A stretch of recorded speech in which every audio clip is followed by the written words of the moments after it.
একদিন এক কুকুর জঙ্গলে গিয়ে এক অহংকারী হরিণকে বললেন, ভাই, আমার মালিক আমাকে সারা রাত জেগে থাকার আদেশ দেন, কিন্তু খাবার দেন না। তাই আমি জঙ্গলে চলে এলাম। আমার জাতি ভাইরা কোন দিকে থাকে একটু বলিলে উপকার হইত।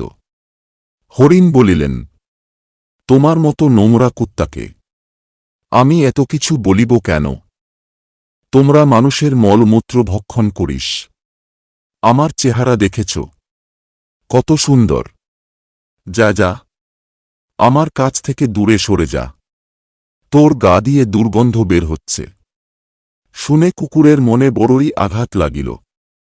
কুকুর বিড়ালের কাছে গিয়া বলিলেন, ভাই, এই জঙ্গলে একটি হরিণ আছে। তুমি যদি কৌশল করিয়া হরিণটাকে মহারাজের কাছে নিয়ে যেতে পারো, তাহলে তুমিও মাংসের ভাগ পাবে। এবার বিড়াল হরিণের কাছে গিয়ে মিষ্টি সুরে কহিলেন, হরিণ ভাই, হরিণ ভাই, তোমাকে খুব সুন্দর দেখাচ্ছে, তবে তোমার ওই আঁকাবাঁকা শিংগুলি যদি না থাকিত, তাহলে তোমাকে আরও সুন্দর লাগিত। তাছাড়া যদি কেউ তোমাকে তাড়া করে আর তুমি যদি কোথাও ফেসে যাও, তবে তোমার কিন্তু বিপদ হইতে পারে। হরিণ কহিলেন, কথাটা মন্দ নয়, কিন্তু আমার শিং কাটবে কে? বিড়াল বললেন, আমাদের মহারাজ অনেক মোষের শিং কেটে দিয়েছে। তুমি যদি তোমার শিং কাটাতে চাও, তাহলে আমি ব্যবস্থা করিয়া দিব। হরিণ রাজি হইলেন।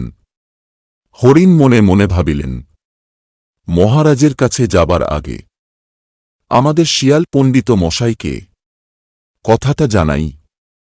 এবার হরিণ পণ্ডিত মশাইকে বিষয়টা জানাইলেন। পণ্ডিত বলিলেন, শিং কাটার সময় তোমার সমস্ত দেহকে একটা গর্তের ভিতর প্রবেশ করাইয়া নিবে, আর মাটি চাপা দিয়ে রাখিবে, শুধু মাথাটা উপরে থাকিবে। তোমার মাথার সামান্য মাংসের জন্য মহারাজ তোমার কোনো ক্ষতি করিবে না। শিং কাটিবার পর মহারাজ যখন চলিয়া যাইবে, তখন আমরা তোমার জীবন্ত দেহ উদ্ধার করিব। মহারাজ হরিণকে ওই অবস্থায় দেখে প্রথমে মারিয়া ফেলিল, তারপর অনেকক্ষণ ধরিয়া টানাটানি করিয়াও হরিণের দেহ মাটির ভিতর হইতে তুলিতে পারিলেন না। এরপর জঙ্গলের দিকে চলিয়া গেলেন।